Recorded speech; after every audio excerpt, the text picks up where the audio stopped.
El título de hoy es Las verdades de Jesús acerca de la otra vida. ¿Cuántos creemos que hay otra vida? Yo creo que todos los que estamos aquí lo tenemos muy claro. Hay otra vida. Cuando morimos no se acaba allí, sino que hay otra vida. Y por eso le voy a hablar de las verdades de Jesús acerca de ¿qué? ¿Acerca de qué? Las verdades de Jesús acerca de la otra vida. Amén. Repito, Lucas 16, 19. Le ruego me entienda lo que he estado explicando en estos días y pidiéndole el favor. Si usted habla en el culto, su pastor va a parar y lo va a mirar, ¿cierto? Hasta que usted no haga silencio, yo no sigo. Le estamos enseñando a la iglesia a que seamos ordenaditos en esa parte. ¿Cuántos creemos que el Señor merece el respeto? Entonces lo vamos a hacer.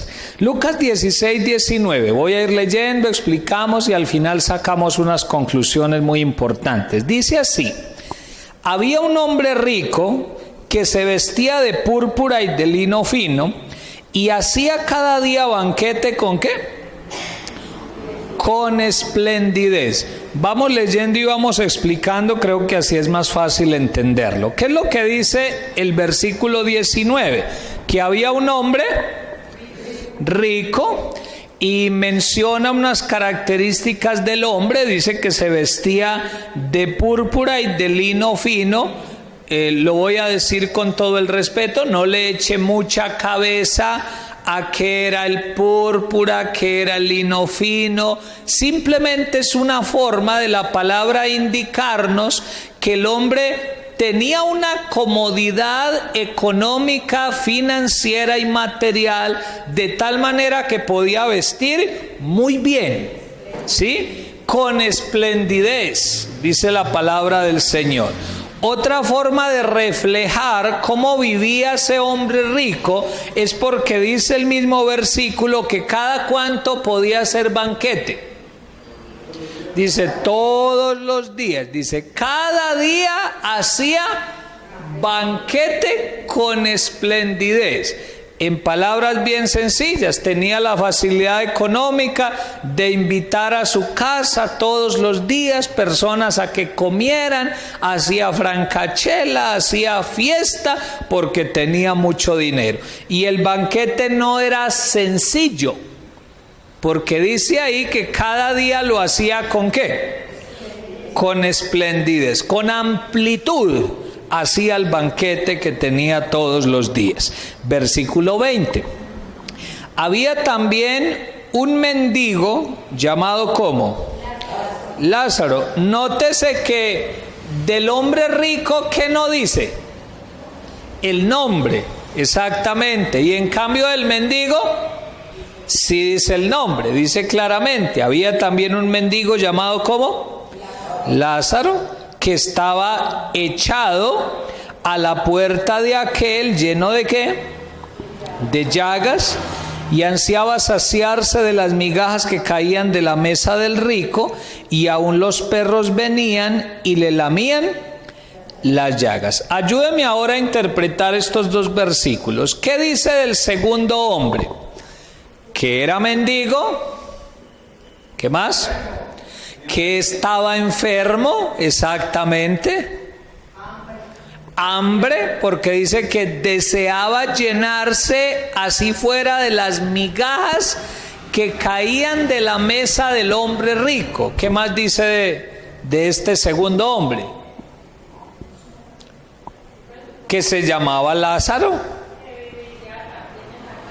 Puede ser que vivía en la calle, porque dice que mantenía ¿dónde?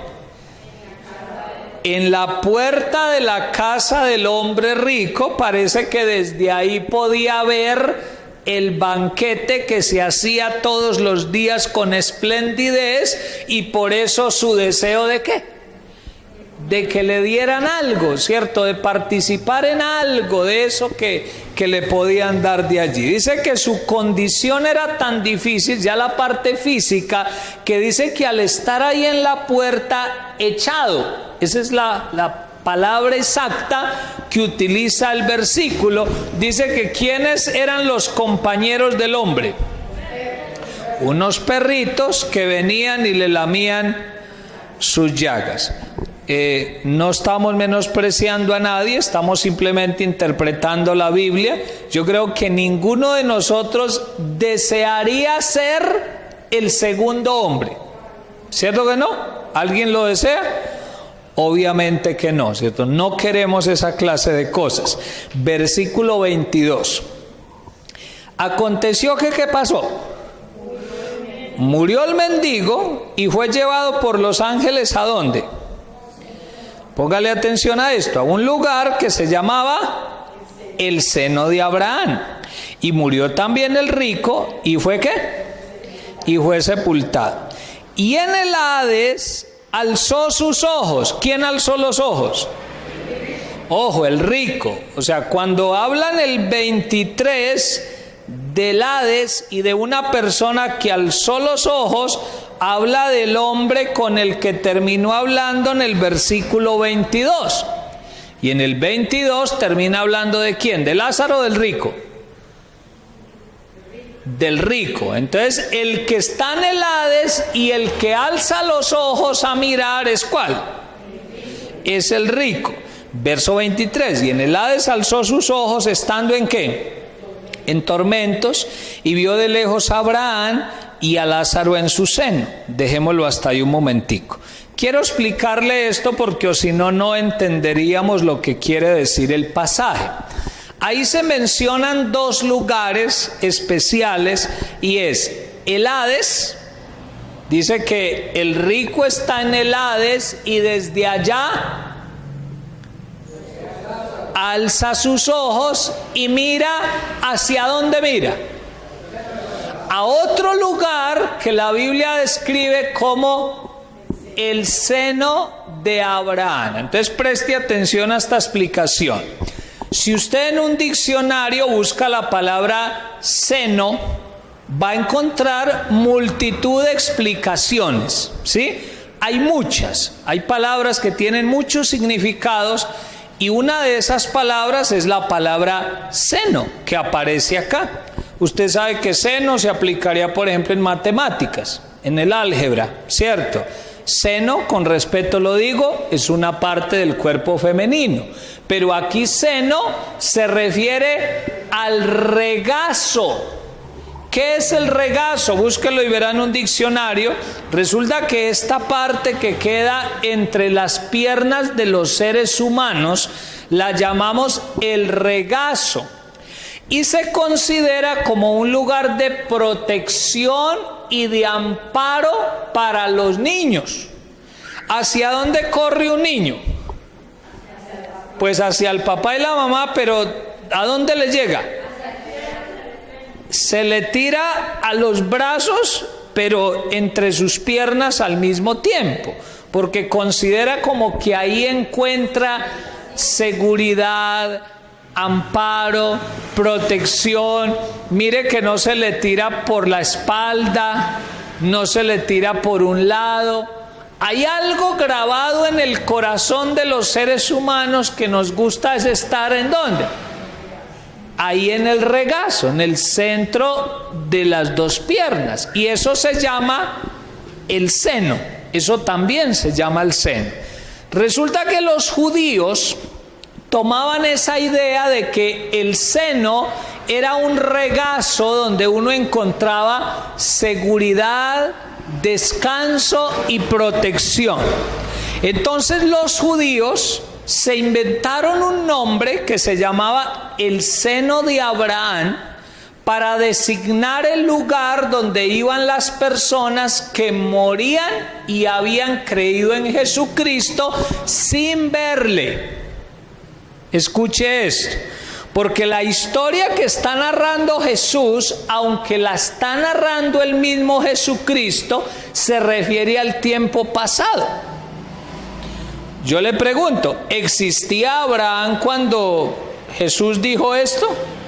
Obviamente que no. ¿Existía Moisés, que ahí lo va a mencionar más adelante? No existía ya Moisés. Sin embargo, Jesús lo que está haciendo es explicarle al pueblo en unas palabras que ellos conocían, que para ellos era algo muy normal hablar de esas cosas. Entonces, los judíos creían que si una persona, aunque no hubiera visto a Cristo, porque no le tocó ese tiempo de la primera venida de Jesucristo, pero por el hecho de haber creído en Él, porque usted sabe que los profetas siempre anunciaron que iba a venir un Salvador, un Mesías. Las personas que creyeron en Él, aunque no lo vieron, los judíos asumían que eran salvos y que iban a un lugar que se llamaba el seno de Abraham. Exactamente. O sea que cuando dice seno de Abraham, es simplemente el Señor Jesucristo. Usted sabe, lo he repetido esta semana, si hay algún buen maestro, es el Señor Jesucristo. Y Él lo explicó en una manera que era muy entendible para la gente. O sea, es como coger las mismas ideas de ellos, las que sabían, para explicarles una verdad espiritual. Y entonces les dijo la historia. Mire, un hombre rico que vivía de tal manera, un hombre pobre que vivía de tal manera, los dos murieron. El uno fue llevado, el mendigo, ¿a dónde fue llevado?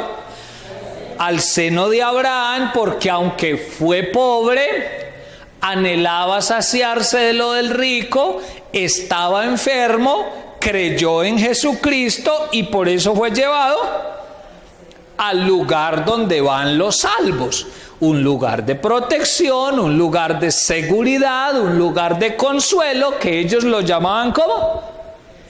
El seno de Abraham. ¿Me he hecho entender hasta ahí? Pero resulta que los mismos judíos también creían que había otro lugar llamado el Hades.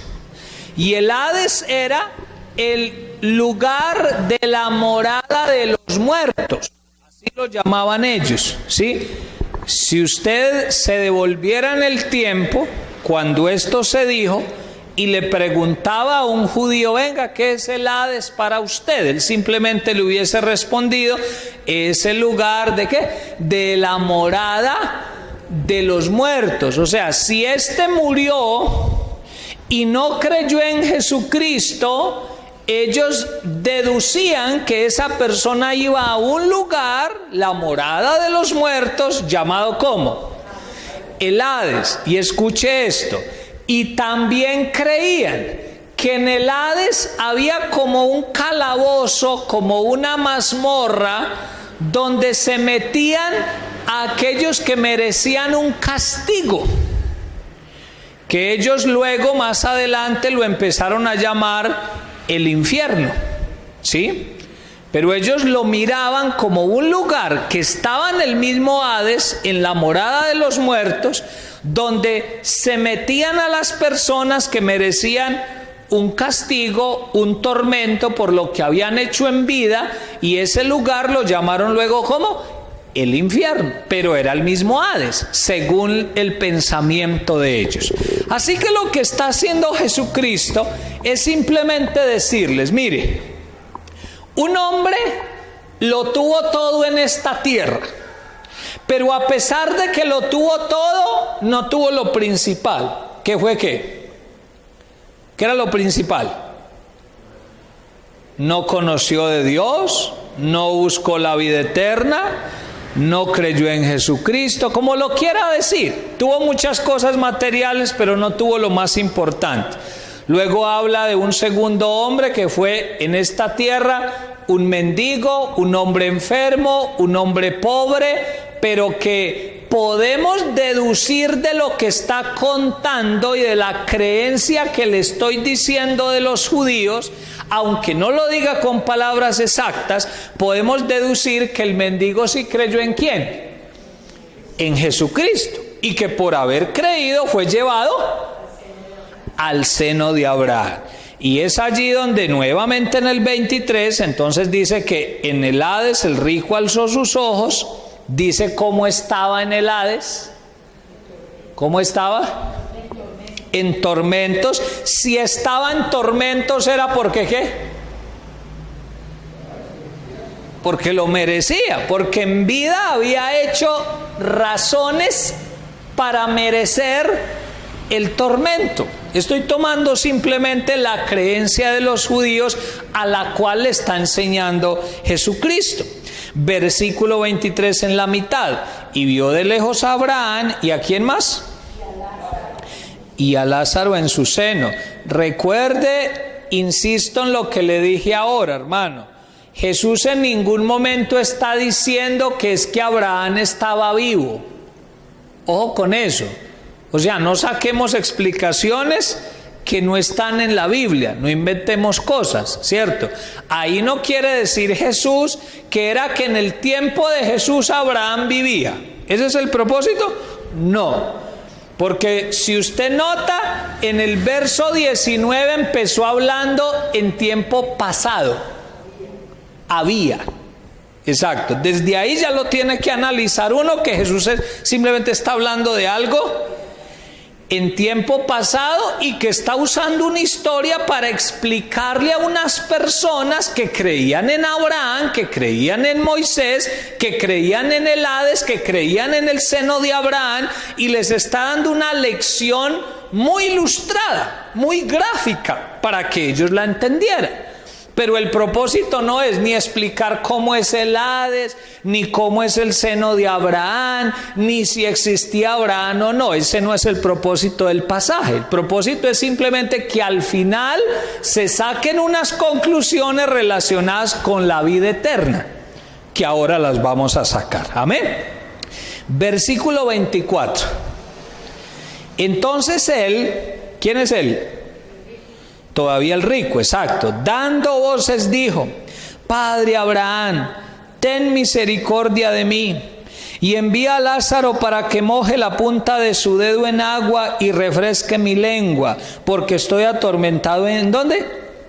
En esta llama. Entonces, ojo, ya está en el Hades, y en el Hades hace una primera petición. ¿Cuál es la petición? Exacto. Dice: mire, Padre Abraham, por favor, tenga misericordia de mí. Ahí no está pidiendo por otros. Ahí está pidiendo es por el primero. Y le dice: mire, Padre Abraham, por favor, deje que Lázaro, ese hombre que en vida fue un mendigo, ese que yo nunca lo volteé a mirar, ese que me pedía ahí platica en la puerta de mi casa y le decía a los servidores que si le traían un poquitico de la mesa, y yo siempre dije que no. Señor, si me mandas así sea el mendigo, que con el dedito agarre unas goteritas de agua y venga y me moje la punta de mi lengua, porque estoy muy atormentado. ¿En dónde? En esta llama. Eso enseña un poco cómo va a ser el sufrimiento en un mañana, en la otra vida, si en esta vida no creímos en Jesucristo. Eso se relaciona con lo que le dije ahora de Juan capítulo 3, ¿cierto? Cuando leemos Juan 3, la gente siempre se pega del verso 16, el que más conocemos. Porque de tal manera amó Dios al mundo que ha dado a su Hijo unigénito, para que todo aquel que en él crea no se pierda, mas tenga vida eterna. Pero dice el 36, la otra parte que le compartía, dice: el que cree en el Hijo tiene vida eterna, pero el que se rehúsa a creer en el Hijo no verá la vida, y la ira de Dios está sobre él. ¿Qué le vino al rico? La ira de Dios, y no vio la vida eterna, porque en vida se dedicó a muchas otras cosas, a francachela, a comer, a disfrutar de sus posesiones, de su dinero, pero nunca pensó en lo más importante, en Dios. Y por eso llega al punto de decir, mire, padre Abraham, por favor, mande así sea al mendigo. Mándelo con un poquito de agua para que me remoje la punta de la lengua. No me acuerdo a quién escuchaba decir en estos días, no me acuerdo si fue Herminia, creo que mi esposa también lo dijo, varias personas. Un día de calor y dijeron, ay Dios mío, si esto es el calor natural, porque sigue siendo el calor natural, el que hay ahora en la tierra, el de este sol, ¿cómo será, hermano, en el infierno? Yo creo que a ninguno de nosotros nos interesa estar allá. ¿O le interesa? No nos interesa estar en ese lugar. Es bueno que pensemos en eso. Versículo 25. Pero Abraham le dijo, hijo, acuérdate que recibiste tus bienes en tu vida, y Lázaro también, que recibió males, pero ahora este es consolado aquí. ¿Y qué? Y tú atormentado. ¿Se acuerda que le dije que el seno de Abraham representaba para ellos lugar de consuelo? ¿Cierto? Como el regazo de los papás. Y es por eso que Jesús menciona esa palabra. ¿Cierto? Dice, no, es que rico, en vida tú recibiste bienes, posesiones, y ahora eres atormentado porque no hiciste lo bueno con lo que Dios te dio. Pero en cambio este mendigo recibió en vida males, sufrimientos, adversidades, dificultades, pero creyó en mí. Y por haber creído en mí, ¿qué recibió? Consuelo. Sí, porque ahí lo dice claramente, este es consolado aquí. Mire que Jesús les está hablando en los términos de ellos, según lo que ellos creían del seno de Abraham. Versículo 26. Además de todo esto, una gran cima, póngale atención a esa palabra cima, pero acuérdese que ahí cima está con ¿qué? Con S, no con C, ¿sí? Cima con C es la parte alta de una montaña, la cúspide, por decirlo así, la que habla en otras partes de la Biblia.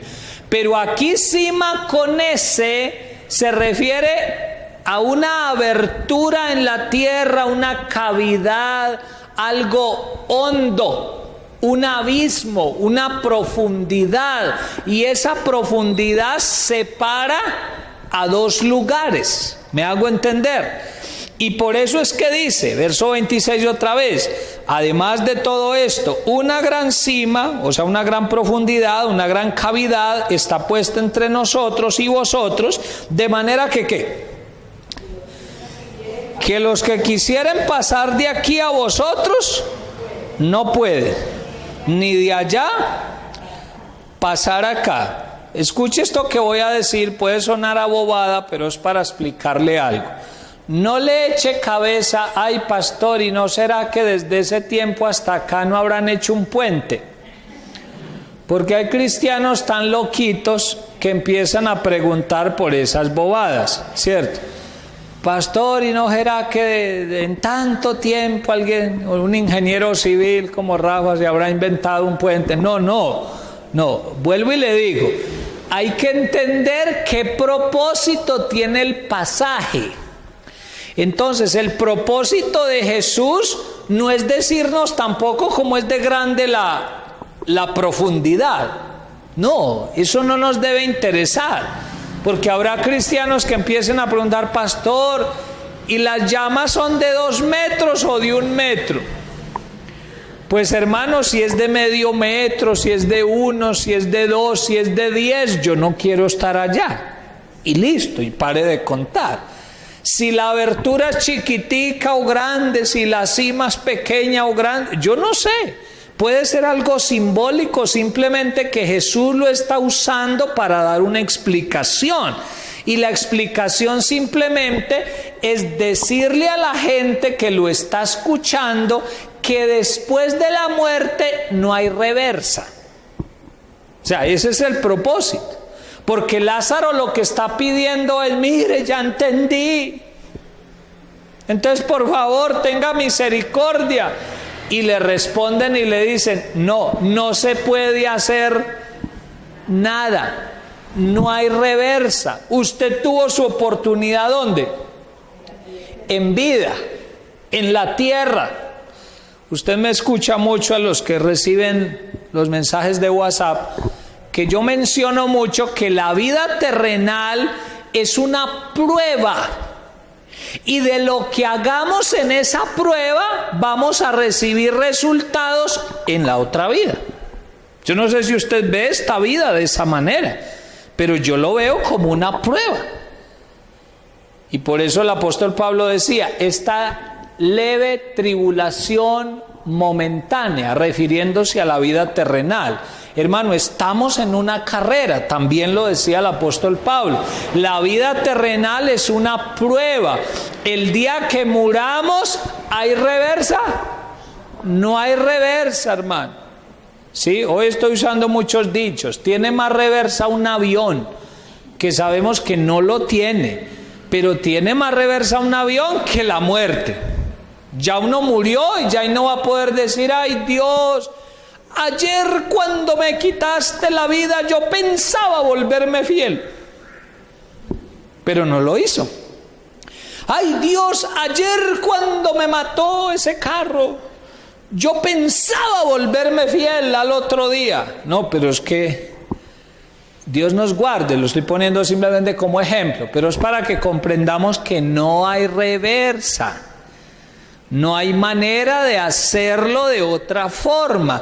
Ya está definido. Dice Hebreos 9:27, y está establecido para los hombres que mueran una sola vez. Y después de esto, el juicio.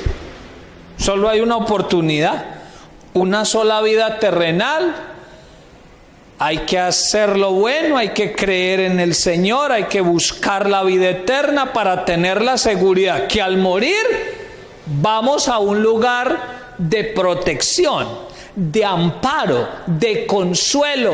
Pastor, al lado de Abraham. No, yo no sé, pero Dios ha prometido un lugar de reposo, seguridad, salvación para mi vida. Y yo quiero estar en ese lugar. Y yo creo que usted también. Amén. Versículo 27. Entonces le dijo, ahí todavía está hablando ¿quién? El rico. Entonces le dijo, te ruego pues, Padre, que le envíes a la casa de mi padre. Mire que ya cambia la petición. La primera petición fue por él. Como ya le explicaron que no se puede, entonces hace una segunda petición. Y la segunda es, mire, Padre Abraham, porque los judíos llaman a Abraham padre, lo consideran el padre de los judíos, por eso es que se utiliza esa frase. Y está diciendo, Padre Abraham, mire, entonces si no se puede nada conmigo, por favor, mándelo ¿dónde? A la casa de mi padre, a mi familia. Verso 28, porque tengo 5 hermanos. ¿Para que qué? Para que les testifique, a fin de que no vengan ellos también a este lugar de tormento. Y Abraham le dijo, a Moisés y a los profetas tienen, óiganlos. Él entonces dijo, no, Padre Abraham, pero si alguno fuere a ellos de entre los muertos se arrepentirán.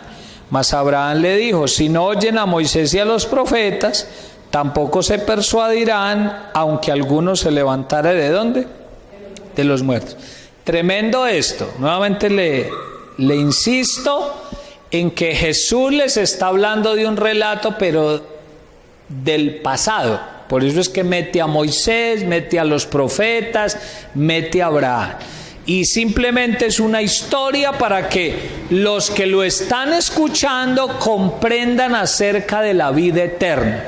Cuando ya este hombre dice, bueno, no se puede hacer nada por mí, entonces dices, mire, Padre Abraham, por favor, hagan algo por mi familia. Es como si dijera, mire, yo ya me morí entonces, ya entendí que no hay reversa, pero por favor hagan algo por aquellos que todavía están vivos, están en la tierra, tienen la oportunidad. Inclusive dice claramente, es que yo tengo 5 hermanos y yo no quiero que ellos vengan a este mismo lugar. Yo creo que usted y yo tenemos un sentimiento y un deseo parecido, no parecido en cuanto a que hayamos ido al Hades, usted me comprende, sino un deseo de que nuestra familia conozca del Señor, ¿cierto? Creemos tanto en la palabra de Dios que estamos diciendo, Señor, yo no quiero que mi familia perezca. ¿Cuántos oramos por eso? Y queremos que suceda lo del arca de Noé, que allá se metió Noé, su esposa, sus hijitos y sus nueras, y por lo menos tenía la seguridad que su familia cercana ahí estaba, guardada, salvos con él en el arca. Eso anhelamos también. Lo tremendo del asunto es que el hombre rico le pide a Abraham, según la historia de Jesús, y le dice, mire, es que mis hermanos que están allá en la tierra son como duros de corazón y de pronto ellos van a creer más. ¿Y qué?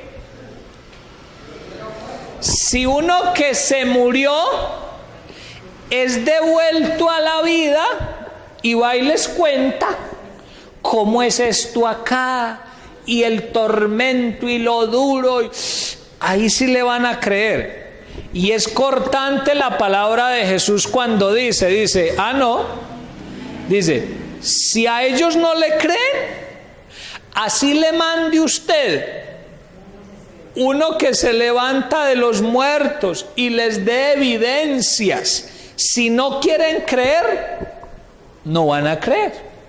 O sea, lo que nos indica que tomar la decisión, la elección de seguir a Cristo es algo totalmente personal. Uno no puede obligar a nadie a que busque de Dios.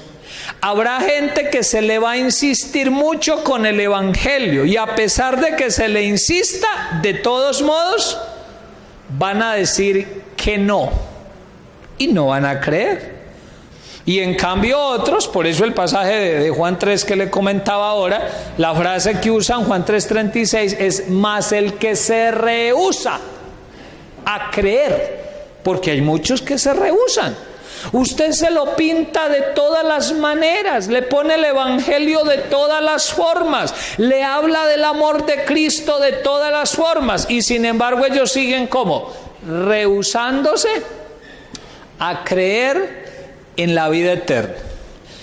Nuevamente le repito que Jesús, trate de devolverse en el tiempo y trasládese al tiempo de Jesús, hace 2000 años aproximadamente, pero al mismo tiempo siéntase como escuchando el mensaje de Jesús y sabiendo que Jesús le está hablando de una historia del pasado, porque mete ahí ¿a quién?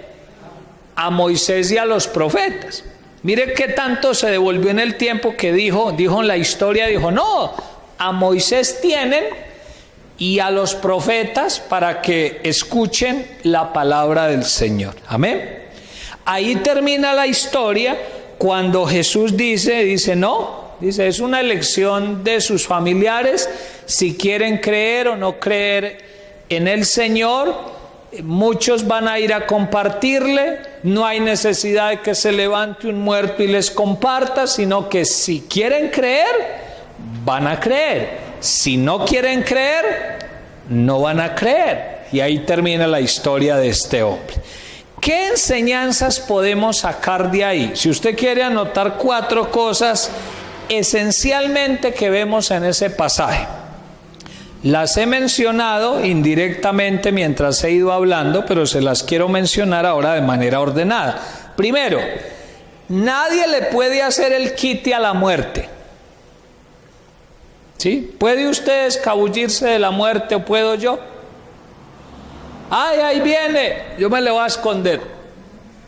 Que pase derecho, yo me le escondo, me le pongo una máscara para que no sepa que soy yo y que más bien otro y no yo. ¿Se puede? No. Ahí no vale si uno es rico, pobre, tiene, no tiene, es viejo, es joven. Simplemente cuando Dios tenga determinado que uno muera, ¿qué va a ocurrir? Va a morir, hermano. Por eso hay que estar preparado. ¿Cuándo? Todos los días, siempre, en todo momento. Hay que estar preparados para ese momento inminente, que es la muerte física. Amén. ¿Cuántos estamos preparados hoy para ese momento? Qué bueno. Segunda conclusión: habrá resultados de lo que hicimos en esta tierra. Esa es la segunda conclusión. ¿Habrá resultados de qué? De lo que hicimos en esta tierra. Yo sé claramente que usted y yo somos conscientes de ello. ¿Cuánto lo tenemos claro? Que de lo que hagamos en esta tierra recibiremos resultados después. Ahí en la historia se ve. ¿El rico a qué se dedicó? A vestir la percha todos los días, a hacer comidas, fiestas, y se olvidó de Dios. ¿Recibió su resultado? Claro. ¿Cuál fue el resultado? Llamas, tormentas, el desconsuelo de que pedía algo y ya no lo podían ayudar. Sí recibió recompensa. ¿Recibió recompensa Lázaro? Sí, claro. De Lázaro no se habla mucho en el pasaje, se habla más del rico. La conversación es con el rico. Pero podemos decir que Lázaro en vida sufrió, en vida le fue mal, en vida tuvo adversidades, pero según lo que dice el pasaje, no renegó de Dios, no se amargó, fue fiel a Dios, amó al Señor en las buenas y en las malas, y tuvo resultados de eso. Claro, fue salvo, recibió del Señor, ¿cierto? En todo momento. Tercera conclusión: después de la muerte no hay reversa. Ya lo dije, pero ahí se lo recalco para que lo tenga anotado. Después de la muerte no hay reversa. ¿Lo tiene claro? ¿Lo tiene claro en su cabecita? Hermano, después de morir no hay una segunda oportunidad. Ay Dios, yo iba. Porque esa es la frase del ser humano, ¿cierto? Meto acá el tema de los niños. Usted sabe que los amo mucho, y a los jóvenes también. Pero es una frase de los niños grandecitos y jóvenes: mamá, yo ya lo iba a hacer. ¿Cierto que sí? Mamá, no le miento, yo ya lo tenía aquí pensado. Mamá, donde no llegue tan rápido usted lo hago. Pero con Dios no vamos a poder sacar esa excusa, ¿cierto?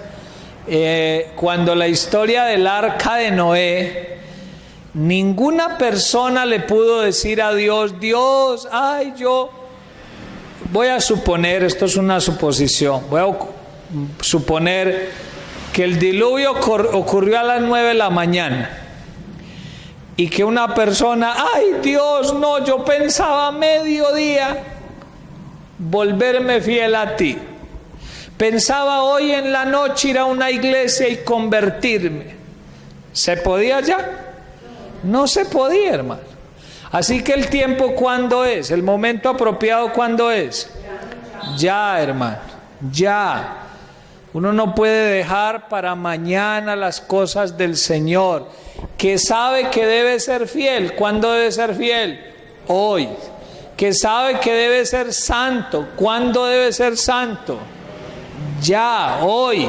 Que sabe que debe ser obediente. ¿Cuándo debe ser obediente? Hoy, ya. Que sabe que debe buscar apasionadamente al Señor. No es para mañana, ¿es cuándo? Es hoy. Ya, hermano, ¿qué debemos hacer? Y cuarto, una conclusión muy sencilla. Es mejor tener allá que tener acá. Y usted me comprende la frase, ¿cierto? Es mejor tener allá. ¿Allá dónde? En el cielo, en el lugar de reposo, en el lugar de protección, en el lugar de consuelo. Se llame como se llame. Pastor, si se llama seno de Abraham. No me pregunte eso. Interésese solamente por saber que Dios tiene un lugar preparado para cada uno de nosotros y esperamos ese momento. Ojo, la Biblia no está diciendo que es malo tener dinero. La Biblia no está diciendo que todo rico se va a perder. ¿Dice eso? No, ahí estaríamos inventando, ¿sí? La Biblia no dice que tener posesiones es malo, no. Lo que está recalcando la palabra indirectamente es que no permitamos que lo material nos aleje de Dios. Que sea que tengamos o no tengamos en esta vida, lo principal es saber que tengo allá. Que mi tesoro está ¿dónde? En los cielos. Y usted sabe lo que dice en otro pasaje, dice: haceos tesoros en los cielos, porque allá no hay ¿qué? Dice: tranquilo, allá no roban. Aquí en la tierra sí, pero allá no se le pierde el tesoro. Allá no hay animalitos que se lo comen, nada. Tesoro que usted haga en el cielo permanece. Y si de pronto usted dice: pastor, a mí me tocó una vida parecida a la de Lázaro, de sufrimiento, de adversidades. Yo no creo que Dios disfrute que usted y yo suframos en esta tierra. Yo no tengo esa visión de Dios.